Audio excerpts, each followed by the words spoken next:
तो आज हम बायोलॉजी की बात करते हैं। बायोलॉजी CUET है, उसमें जो बायोलॉजी का सिलेबस है उनकी बातें करते हैं। तो उनमें हम जीव विज्ञान, जैविक अध्ययन, जैव प्रौद्योगिकी, जीव रसायन और इसका कोड नंबर है वो है 304 नंबर। तो हम इसमें बातें करते हैं, तो इसमें देखते हैं 50 प्रश्नों वाले एक प्रश्न पत्र में से 40 प्रश्नों का हल करने की आवश्यकता। तो इसमें से आपको बता दें, इसमें 50 प्रश्न आएंगे और 50 में से आपको 40 प्रश्नों के हल करने होंगे। अब हम सीधी सी बात करते हैं इसके सिलेबस की। तो सीधी सी बात है, जो इसका सिलेबस होता है वो कौन कौन सा है, कौन कौन सी चीज़ें होती हैं। तो आपको बता दूं, इसमें 5 इकाइयाँ हैं। इसके जो सिलेबस है उस सिलेबस में 5 इकाइयाँ हैं। और जो पहली इकाई है वो है जनन। इसकी जो पहली इकाई है वो है इसकी जनन। और जनन में सबसे पहले बात करते हैं इसका जो जनन में 4 पार्ट है इसमें। और जनन में जो 4 पार्ट है उसका जो पहला पार्ट है उसकी बात करते हैं, उसका नाम है जीवों में जनन। अब जीवों में जनन में हमें क्या क्या पढ़ना होगा। एक तो प्रजनन के बारे में बताना होगा, प्रजातियों की निरंतरता के लिए सभी जीवों के विशिष्ट लक्षण बताने होंगे इसमें, प्रजनन के तरीके बताने होंगे जैसे अलैंगिक जनन और लैंगिक जनन।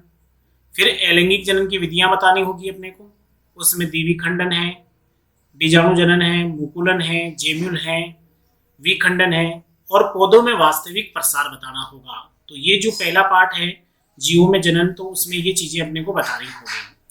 फिर ले लेते हैं नंबर दूसरा जो पार्ट होगा अपना, जो दूसरा पार्ट होगा अपना वो है आपके सामने। जो दूसरा होगा वो है पुष्पीय पादपों में लैंगिक जनन। तो हम बात किस में करेंगे, पुष्पीय पादपों में लैंगिक जनन की बातें करते हैं। तो इस दूसरे पार्ट में हमें क्या बताना होगा, हमें बताना होगा पुष्प की संरचना। क्या बताना होगा इसमें, पुष्प की संरचना, नर और मादा जनन अंगों के बारे में बताना होगा। और नर व मादा जनकों जनक हैं उनका विकास कैसे होते हैं हमें ये बताना पड़ेगा। फिर उनके बाद में हमें परागण परागण के प्रकार बताने होंगे, उनका माध्यम बताना होगा किस माध्यम से होता है, और उनके उदाहरण बताने होंगे। फिर हमें बताना होगा इसमें बही प्रजनन की युक्तियां, जो बाह्य प्रजनन होता है उसकी कौन कौन सी युक्तियां हैं। प्राग स्त्री केसर संकर्षण विधियां बतानी होगी, संकर्षण जो होता है कैसे होता है। फिर हमें बताना होगा द्विनिषेचन। फिर निषेचन के बाद की जो घटनाएं होती है ना वो बतानी होगी, उसमें भ्रूणपोष है, भ्रूण का विकास है, बीज है, फल का निर्माण है। और फिर इसमें कुछ विशेष तरीके हैं जैसे असंग जनन है, एपोमिक्सिस बोलते हैं हम, अनिषेक जनन है, बहुभ्रूणता है, बीज और फल का निर्माण का महत्व बताना होगा। तो ये हमारा दूसरा पार्ट होगा इस इकाई। जो इकाई एक थी जनन, उसका दूसरा पार्ट होगा। अब बात कर लेते हैं तीसरे पार्ट की, और हम तीसरे पार्ट में चलते हैं सीधे ही मानव में जनन। तो तीसरा पार्ट है वो है मानव में जनन। तो हम बात करते हैं इसमें हमें नर और मादा जनन तंत्रों के बारे में पढ़ना होगा। फिर हमें पढ़ना होगा वर्षण, अंडाशय की सूक्ष्म शारीरिक संरचना। फिर हमें बताना होगा युग्मक जनन। युग्मक जनन में हमें शुक्राणु जनन पढ़ना होगा, अंड जनन पढ़ना होगा। फिर हमें मासिक धर्म की बातें करनी है, निषेचन पढ़ना है, कोरक पुट्टी बनने का तक भ्रूणीय परिवर्धन, जो कोरक पुट्टी बनती है ना वहां तक के भ्रूणीय परिवर्धन की बातें करनी होगी। फिर हमें आरोपण की बातें करनी होगी, सहगर्भता, अपरा का निर्माण, प्राथमिक विचार क्या है इसका, प्रसव प्रसव के बारे में प्राथमिक विचार, दुग्ध स्त्रावण के बारे में प्राथमिक विचारों की बातें करनी होगी। और इसी यूनिट में नंबर 4 की बातें कर लेते हैं। अब लेते हैं नंबर 4, और चौथा पार्ट है वो है इसका जनन स्वास्थ्य। जनन स्वास्थ्य में हम बातें करते हैं जनन स्वास्थ्य और यौन संचरित रोग जो STD होते हैं, सेक्सुअल ट्रांसमिटेड डिजीज होते हैं, कि रोकथाम की आवश्यकता है।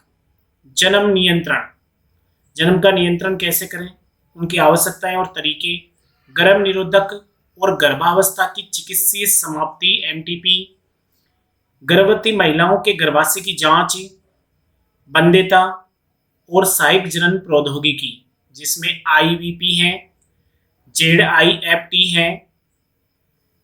तो इसमें जो सहायक जनन प्रौद्योगिकी विधियां होती हैं वो विधियां हैं जाइगोट इंट्राफेलोपियन ट्रांसफर बोलते हैं, गेमिट इंट्राफेलोपियन ट्रांसफर कहते हैं, ऐसी इन विट्रो फर्टिलाइजेशन कहते हैं, जिन्हें हम टेस्ट ट्यूब बेबी के नाम से जानते हैं। तो ये टेस्ट ट्यूब बेबी वाली विधि आ जाएगी। इसमें हम जाइगोट इंट्राफेलोपियन ट्यूब में डालना है, इसको गेमिट को डालते हैं तो गेमिट इंट्राफेलोपियन ट्यूब बोलते हैं।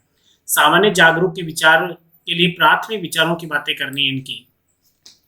अब हम बात करते हैं इकाई 2 की, और इकाई 2 में हम बातें करेंगे आनुवांशिकी और विकास की। और आनुवांशिक और विकास में आपको बता दूं इसमें 3 पार्ट हैं। तो इसमें कितने हैं, दूसरी जो इकाई है उसमें 3 पार्ट हैं। इसका जो पहला पार्ट है वो है आनुवांशिकी और विविधता। तो आनुवांशिकी में हमें क्या देखना होगा, मेंडलियन वंशानुक्रम, मेंडलिप से विचलन, अपूर्ण प्रभाविता की बातें करनी होगी, सह प्रभाविता, बहु एलील, रक्त समूह का वंशानुक्रम, उत्परिवर्तन, बहुजीवी वंशानुक्रम का प्राथमिक विचार, क्रोमोसोम, वंशानुक्रम का सिद्धांत है, गुणसूत्र और जीन, मानव, पक्षी, मधुमक्खियों में लिंग निर्धारण। तो हमें किस किस में पढ़ना पड़ेगा, मानव, पक्षी और मधुमक्खियों में लिंग निर्धारण की बातें करनी होगी। सहलगनता, पुनर्योजन, लिंग सहलगनता, अवंशानुक्रम जो रोग होते हैं उसमें हमें हीमोफीलिया पढ़ना होगा। कलरे, ब्लाइंडेंस पढ़ना होगा।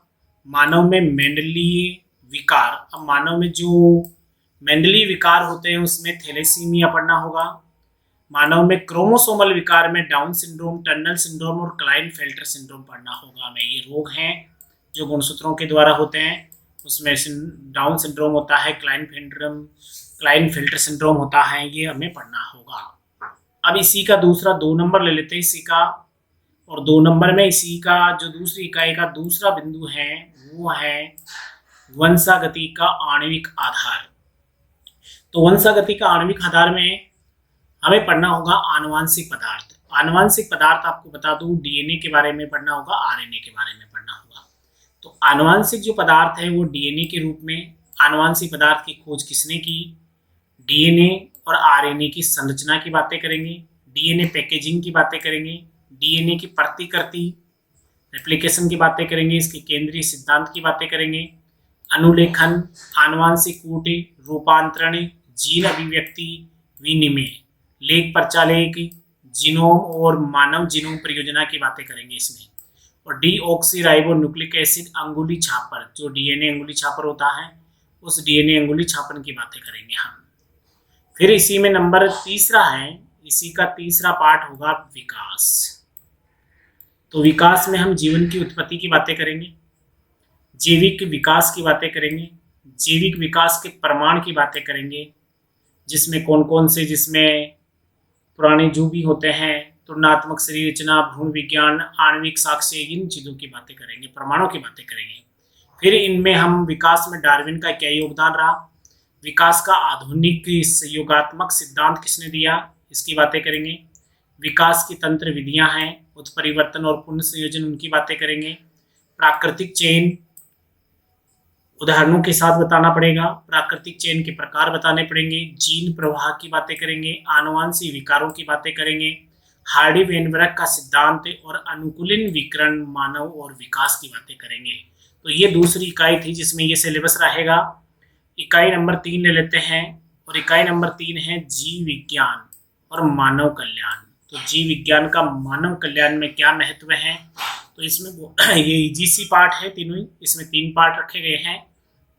एक रखा गया है स्वास्थ्य और रोग, तो इसमें हमें मानव के जो रोग होते हैं उनकी बातें करेंगे। तो रोग जनकों की बातें करेंगे, मानव में रोग पैदा करने वाले जो परजीवी होते हैं, malaria, Physalia, ascariasis, typhoid, pneumonia, सामान्य सर्दी, अमीबाबाइसिस, दाद, इनकी बातें करेंगे। फिर इसमें प्रतिरक्षा की बुनियादी अवधारणाएं हैं, जैसे टीके, कैंसर, HIV, एड्स, किशोरावस्था, नशीली दवाओं और शराब का दुरुपयोग की बातें करेंगे। इसी का दूसरा बिंदु है वो है खाद्य उत्पादन में सुधार कैसे करना है। खाद्य उत्पादन में हमें पादप प्रजनन बताना होगा, इसमें उत्तक संवर्धन बताना होगा, एकल कोशिका प्रोटीन, बायो फर्टिफिकेशन बताना पड़ेगा, और मधुमक्खी पालन और पशुपालन की बातें करेंगे। वो खाद्य उत्पादन में सुधार की बातें करेंगे।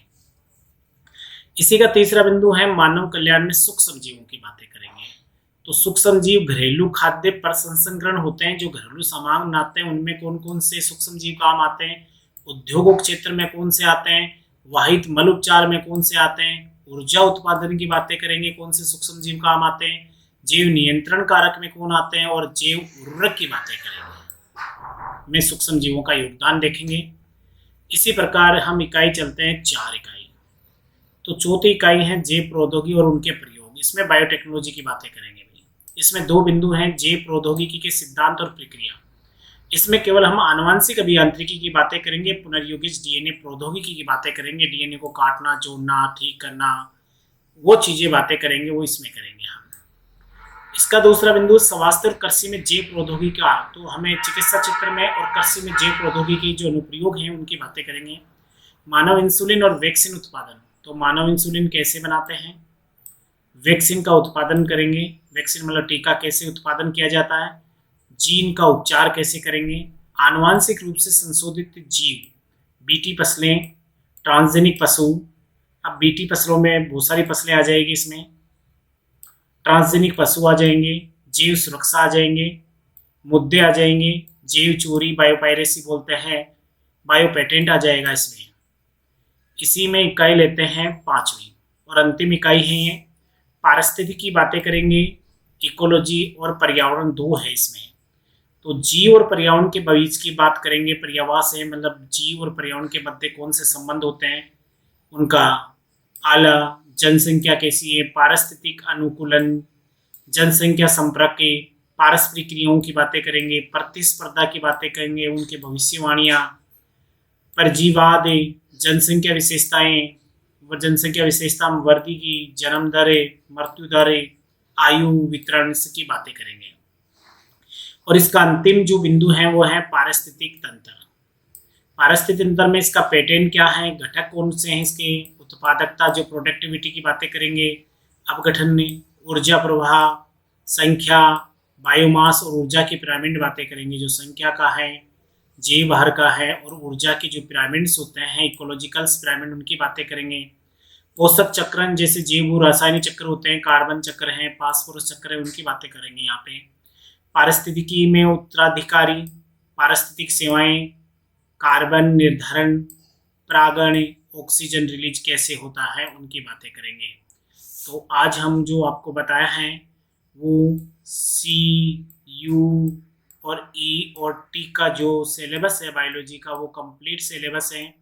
वो कंप्लीट जो सिलेबस है वो 12वीं क्लास की बायोलॉजी बुक से हैं। जो भी कंप्लीट सिलेबस हैं वो हैं, जो 12th क्लास की जो बायोलॉजी की बुक हैं वो कंप्लीट यहीं से है। तो ये सिलेबस रहेगा दोस्तों। तो आज हम